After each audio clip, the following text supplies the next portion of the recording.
Isa sa mga kilalang mayamang negosyante sa bansa si Atong Ang na hindi lang nakilala sa kanyang kontrobersya na may kinalaman sa politika noon.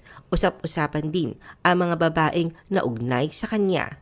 The Philippine Showbiz List presents mga babaeng na link sa mayamang negosyanteng si Atong Ang. Gretchen Barreto. Sa isang panayam kay Atong sa TV Patrol noong 2019, nilinaw niyang ang kanilang ugnayan ni Gretchen ay umiikot lamang sa negosyo. Ayon kay Atong, ang kanyang mga gawain kasama si Gretchen ay konektado rin sa mga negosyo niya kasama si Tony Boy Cojuangco, ang matagal ng partner ni Gretchen. Dagdag pa niya, magkalapit ang kanyang asawa at si Gretchen dahil sa kanilang pinagsamang negosyo bilang pamilya. Humarap si Atong upang magbigay linaw sa ilang viral na litrato nila ni Gretchen, kabilang ng isang kuha kung saan makikitang magkahawak sila ng kamay sa isang flight at isa pang litrato na magkatabi silang natutulog. Ipinaliwanag niyang ang nasabing paghawak ng kamay ay simpleng pagpapakita ng pagiging maginoo. Kaugnay naman ng magkakatabing litrato, sinabi niyang wala itong mali siya at bahagi lamang ito ng kanilang pagiging malapit na magkaibigan. Ayon pa kay Atong, may patakaran sa pamilya ni na Tony Boy at Gretchen na lagi silang magkahiwalay ng eroplano kapag bumabiyahe upang masiguro ang kaligtasan ng kanilang nag-iisang anak na si Dominic Cojuangco sakaling may mangyaring hindi inaasahan. Idinagdag din niyang ang kanyang ugnayan kay Gretchen ay parang magkapatid. Samantala, dinepensahan din ni Gretchen ang kanyang sarili laban sa mga usap-usapan ukol sa mga litrato. Anya, wala siyang nakikitang masama sa mga yon at wala rin siyang intensyong magdulot ng kontrobersya. Gayunpaman, ang kanilang relasyon ay mas lumitaw sa publiko matapos ang pahayag ni Marjorie Barreto, kapatid ni Gretchen, na inagaw umano ni Gretchen si Atong mula kay Nicole Barreto na pamangkin nila. Tugon naman ni Gretchen, si Nicole umano ang agaw kay Atong mula kay Claudine Barreto na isa pang kapatid nila. Hindi natapos ang kontrobersya doon. Noong 2020, muling nabalita sina Gretchen at Atong matapos silang bumisita sa Iloilo sa gitna ng pandemya. Noong 2021, muli silang na-spotlight na magkasama sa isang sabungan kung saan makikita si Gretchen na nagpapakawala ng manok sa isang laban. Si Gretchen ay miyembro ng Team Alpha ng Pitmaster Group kung saan bahagi rin si Atong. Noong June 2024, muling umani ng atensyon ang dalawa nang maglakad silang magkasama sa aisle bilang principal sponsor sa isang kasal. Nakasuot si Gretchen ng elegant blush gown ni Mark Baumgartner habang si Atong naman ay naka-black tuxedo. Kitang-kita naman ang kanilang pagiging komportable sa isa't isa, ngunit muling iginiit nilang magkaibigan at magkatrabaho lamang sila. Nicole Barreto. Naging laman ng balita ang kontrobersyal na relasyon ni Atong sa pamilya Barreto matapos ang mga aligasyon ni Nicole laban kay Gretchen. Tuwiran itong pinabulaanan ni Atong na sinabing walang katotohanan ang paratang na inagaw siya ni Gretchen mula kay Nicole. Sa panayam ng TV Patrol, tumanggi si Atong na magbigay ng pahayag tungkol sa isyong ito, lalo na't pareho na silang may sarili-sariling pamilya. Ayon kay Marjorie Barreto, nagsalita rin sa isang panayam sa parehong programa, ang kanyang pamangkin na si Nicole ay naging girlfriend ni Atong sa loob ng halos 5 taon. Sinabi rin niya na ang tensyon sa pagitan ni Gretchen at Nicole ay lumala nang dumalaw si Atong sa burol ng kanilang ama. Sa naturang burol, pinatawag umano ni Atong ang isa sa kanyang mga anak upang utusan si Nicole at ang mga pinsan nito na umalis dahil darating si Atong kasama si Gretchen. Ito raw ang labis na ikinasama ng loob ni Nicole, lalo na't inakusahan si Gretchen ng pisikal na pananakit sa pamangkin. Mariin diyang itinanggi ni Marjorie ang balitang si Nicole ay sekretarya lamang ni Atong. Anya, ang relasyon ni Nicole at Atong ang dahilan ng pagiging malapit ng negosyante sa kanilang pamilya. Gayunpaman, sa parehong panayam, sinabi ni Atong na hindi dapat tawaging girlfriend ng isang tao kung walang nangyaring romantikong ugnayan. Ayon pa sa kanya, masaya siya sa kanyang sariling pamilya at wala siyang relasyong romantiko kay Nicole, kaya't lubos siya pinabulaanan ang aligasyon. Ang tensyon na ito nag-ugat mula sa matagal ng alitan sa loob ng pamilyang Barreto na naging mas lantad sa publiko dahil sa sunod-sunod na kontrobersya. Sa gitna ng lahat ng ito, nananatiling tahimik si Nicole tungkol sa issue, habang si Atong ay nanindigan sa kanyang pahayag na walang romantikong relasyon sa pamangkin ni Gretchen at Marjorie. Claudine Barreto. Umugong ang pangalan ni Claudine sa gitna ng mga kontrobersyang bumabalot sa pamilya Barreto matapos ang revelasyon ni Gretchen na ang kanilang pamangkin na si Nicole umano ang umagaw kay Atong mula kay Claudine. Nagkaroon ng koneksyon sina Claudine at Atong dahil sa tulong ni Marichi Barreto, ina ni Nicole.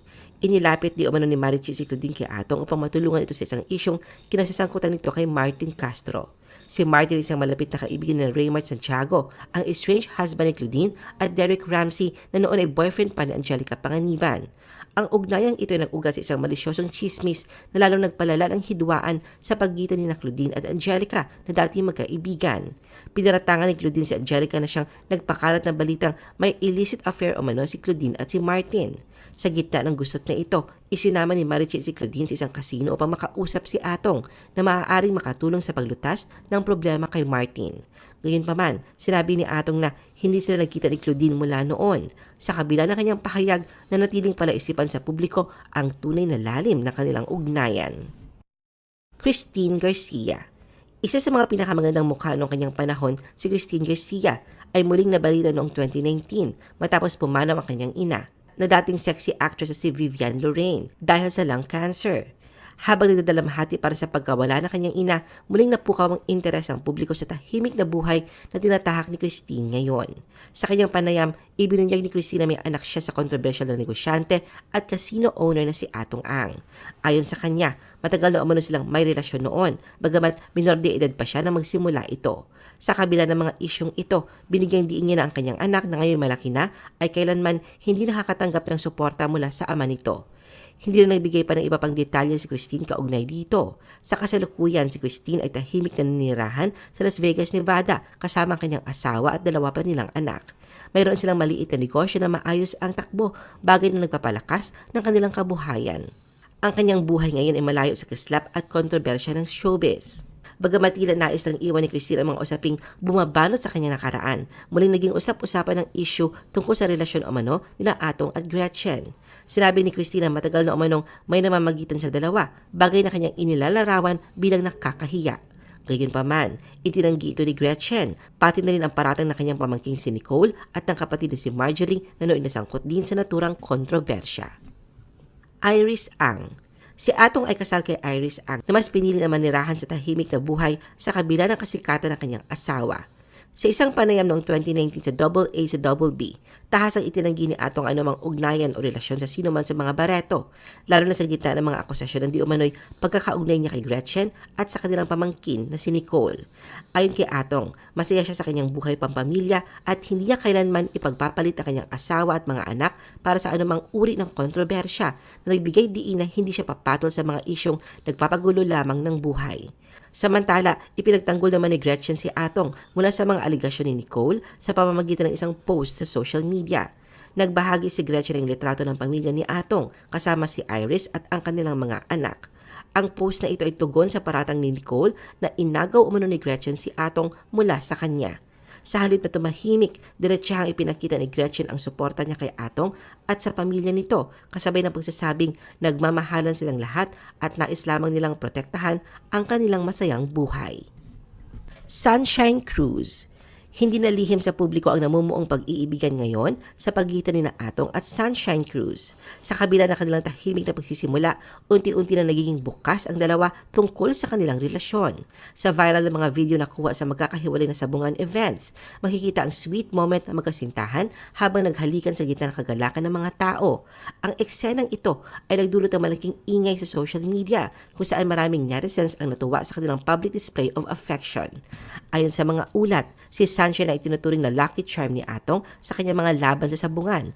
Sa tuwing nanalo ang manok ni Atong, tila bahagi na ng selebrasyon ang sigawan ng mga tao sa sabungan na nagsasabing kiss, kiss, kiss na sinusuportahan naman ng magkasintahan. Para kay Sunshine, wala siya nakikitang masama sa pagiging bukas na kanilang relasyon dahil matagal namang naniligaw si Atong sa kanya. Noong 2014 pa nagsimulang magpakita ng interes si Atong kay Sunshine, ngunit na magkaroon ng relasyon si Sunshine kay Maki Matay, pansamantalang tumigil si Atong sa panliligaw. Subalit ang maghiwalay sina Sunshine at Maki, muling bumalik daw si Atong sa panliligaw at sa kabila ng ilang beses na pagbasta ni Sunshine, nagtagumpay rin ang tiyaga ni Atong. Ngayon, masaya at tanggap na pamilya ni Sunshine ang kanilang relasyon. Ayon kay Sunshine, hindi mahalaga ang mga intriga basta't masaya sila at suportado ng kanilang mga mahal sa buhay. Sa kasalukuyan, madalas silang magkasama, lalo na sa sabungan kung saan tila patuloy na nanatiling maswerte si Atong hindi lang sa laban, kundi pati na rin sa pag-ibig.